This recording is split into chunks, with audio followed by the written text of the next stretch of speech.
এই হামজা চৌধুরী, সামিত সোমদের আনাটা ভুল ডিসিশন না। দুনিয়ার অনেক দেশই এই পথে হাঁটছে, বাংলাদেশের হাঁটাটা ভুল না।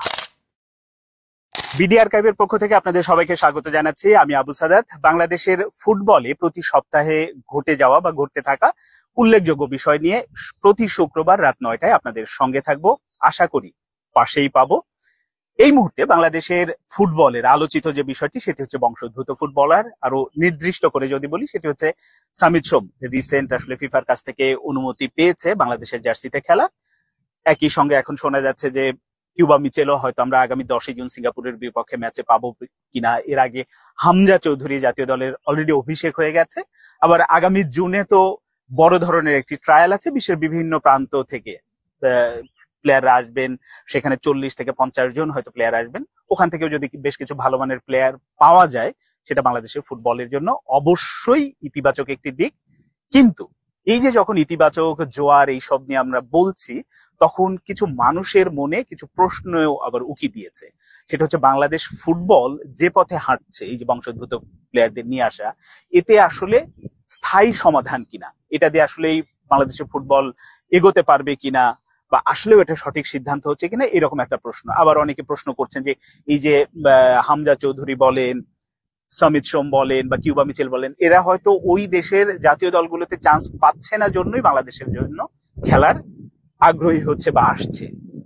এইরকম যে বিষয়গুলো, মানে এরকম 2-3টি বিষয় নিয়ে আরো যে আসলে কি করা উচিত, স্থায়ী সমাধান আসলে কি হতে পারে, এরকম 3টি বিষয় নিয়ে আমি একটু কথা বলতে চাই। প্রথমত আসি যে এই বংশোদ্ভূত প্লেয়ারদের দিকে যে বাংলাদেশ ফুটবল ফেডারেশন নজর দিয়েছে বা আনছে, এটা অবশ্যই ভুল ডিসিশন না, এটা একটি সঠিক সিদ্ধান্ত। কেন?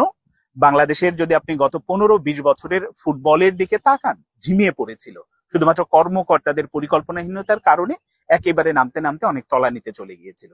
এই যে ইমেজটা, মানে বাংলাদেশে আসলে কেউ ফুটবলের খবর শুনলে, বিশেষ করে লোকাল ফুটবলের খবর শুনলে একটু নাক সিটকানোর মতো অবস্থায় চলে গিয়েছিল, যে না ওটা চলে না, এরকম একটা অবস্থা।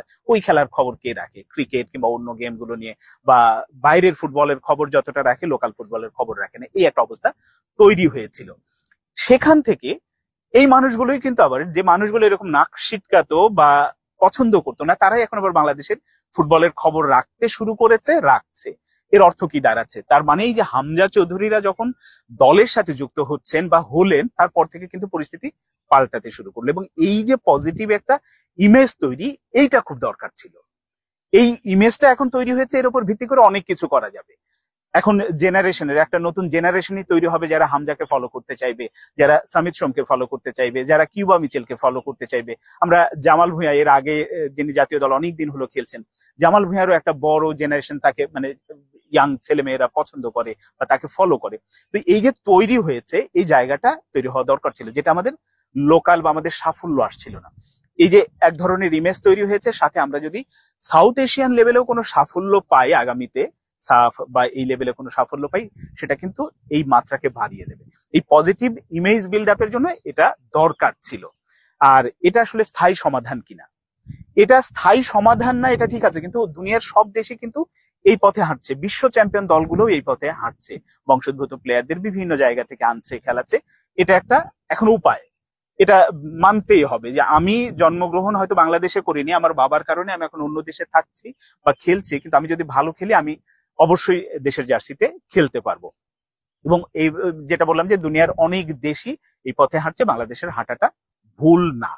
আর ওই যে দ্বিতীয় যে প্রসঙ্গটা, যে বাংলাদেশের আসলে অন্য দেশের জার্সিতে তারা সুযোগ পায়নি জন্যই বাংলাদেশে খেলতে আসছে, এই ব্যাপারটা যারা ভাবছেন তারা একটু চিন্তা করুন তো, যে বাংলাদেশকে আসলে ফিফা র্যাঙ্কিং এ কত অবস্থানে, টপ 15-তে আছে, 20-এ আছে, 22 আছে, না একেবারে তলানির দিকে দল। তো এই ফিফা র্যাঙ্কিং এর তলানির দিকের একটা দলের জন্য অন্য দেশের বা তার সুযোগ থাকলে সে কেন এখানে আসবে?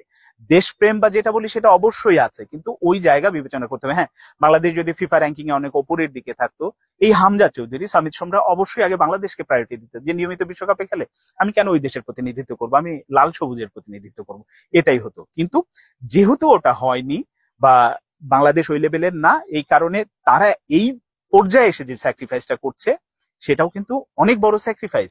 হামজা চৌধুরী এই বয়সে আসলে যদি মানে ইংল্যান্ড ছেড়ে বাংলাদেশের জার্সিতে না খেলে তার কি হতো?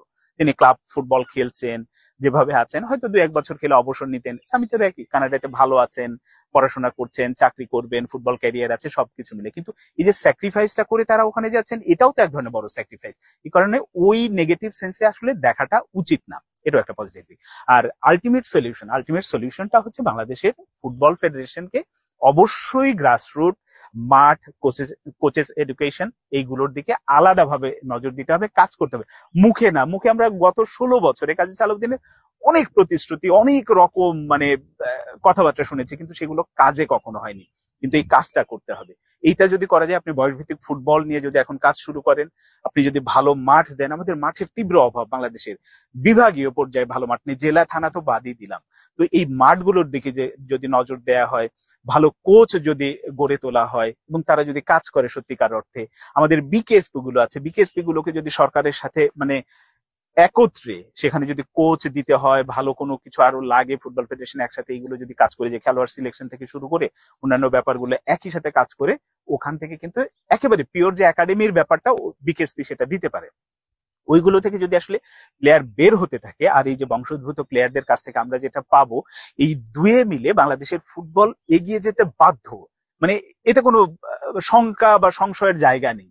ফলে যেটা হয়েছে যে এই হামজা চৌধুরী, সামিত সোমদের আনাটা ভুল ডিসিশন না, এটা চলতেই থাকবে, চলা উচিত।